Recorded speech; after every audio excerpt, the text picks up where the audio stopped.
Avec Sofinco, baissez votre consommation d'énergie en lançant vos travaux d'éco-rénovation. Sofinco présente Sud Radio, parlons éco-rénovation.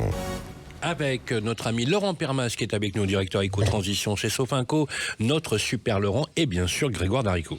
Et oui, rebonjour à toutes et à tous. On en parle beaucoup en ce moment. Les fraudes à la rénovation énergétique explosent entre démarchage agressif, faux conseillers, aides fictives. Avec moi donc Laurent Permas. Bonjour Laurent. Bonjour Grégoire. Allez Laurent, est-ce que le phénomène est vraiment en hausse ? Forcément, le budget a été voté et donc on a aujourd'hui 3,6 milliards pour aider les Français qui en ont réellement besoin. Et donc c'est un marché très porteur avec des aides publiques importantes et malheureusement, là où il y a de l'argent, il y a des abus. Donc associations de consommateurs, villes, services de l'État, tout le monde est en alerte puisqu'il y a une recrudescence des arnaques depuis début février. Laurent, faisons le point, quelles sont les méthodes utilisées ? C'est un peu toujours les mêmes et malheureusement on se fait un peu avoir. Donc le faux conseiller mandaté par l'État, on vous appelle en disant vous avez le droit à 9 000 € d'aide, c'est urgent. C'est totalement faux, l'État ne démarche jamais par téléphone et ne démarche même jamais en porte-à-porte, d'accord ? Donc le devis signé dans la précipitation, attention, distinction entre devis et bon de commande.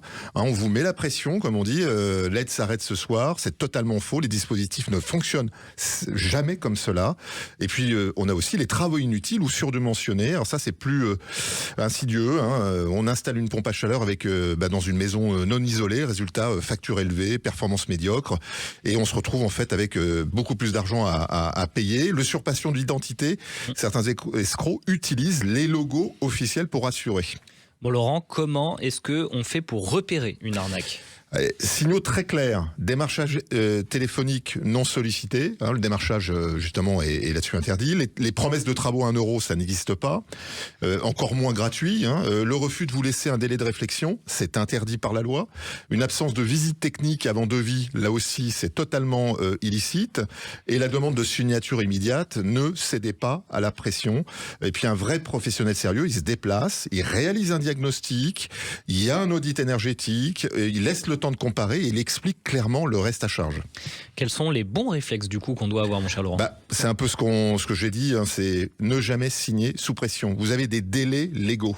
Et puis un devis peut bien évidemment être comparé, toujours. Vérifier que l'entreprise est bien RGE, c'est reconnu, garant de l'environnement. Voilà, merci. Et puis vérifiez justement vous-même sur le site officiel, ne jamais verser d'acompte disproportionné. Les 80%, c'est pas du tout raisonnable et c'est pas non plus légal.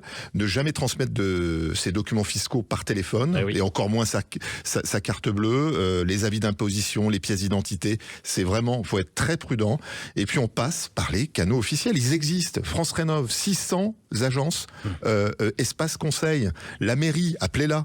Ne faites jamais, en tout cas, n'oubliez jamais de faire appel à l'État là-dessus.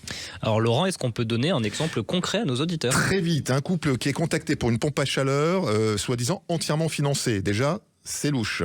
Le devis a été 18 000 €, aide promise 15 000 €, le reste à charge annoncé 0. Il n'y a pas de reste à charge. Et donc, en réalité, en fait, les aides étaient totalement surestimées. Les primes énergie, elles sont pas garanties. En plus, le résultat, plusieurs milliers d'euros à payer. Une simple vérification préalable aurait évité, en fait, le problème. Que faire si, par exemple, on a déjà signé un devis ? Il existe un délai légal de rétractation de 14 jours pour un démarchage à domicile. Donc ça, c'est la loi. On contacte immédiatement une association de consommateurs. On signale à la DGCCRF, c'est sur le site .gouv, d'accord. Et puis on porte plainte si nécessaire. Plus on agit vite, plus on limite les dégâts.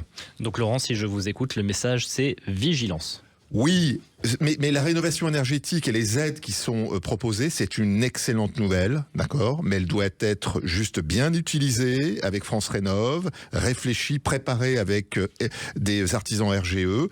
Et puis, rappelez-vous, si c'est trop beau pour être vrai, c'est probablement faux. Est-ce que vous avez voyagé sans dépenser 1 centime d'euro en prenant un avion ? Non.